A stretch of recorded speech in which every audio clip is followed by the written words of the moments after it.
one polar extreme is barely doing anything. The other polar extreme is doing far too much. So if you're doing just one logical reasoning question a day to stay fresh, that to me, that's right below doing nothing. And it's something, but that psychologically, that could be really motivating to know that you're making a little bit of forward progress. You're not breaking the chain of consistency and continuing to move forward. So that's great. The other opposite extreme would be doing maybe a timed exam every single day.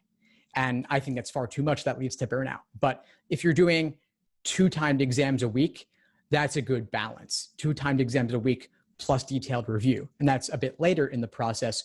Earlier would be simply following the study plan to build that foundation. And so doing what I've laid out, and maybe even a little bit less if you have other obligations and you play catch up on the off days, or you have a schedule where you've got a little bit of a buffer, like you got an extra week or 2 before test day, that can give you some peace of mind as well.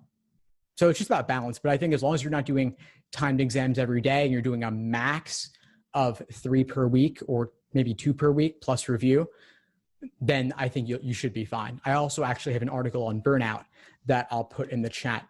And this is something folks tend to really fall into when they're studying full time with no other obligations, or they're studying a ton on top of work and on top of school, and they're just not getting enough quiet time or enough peace of mind. It's like having meetings back to back all day from 8 in the morning till 10 at night.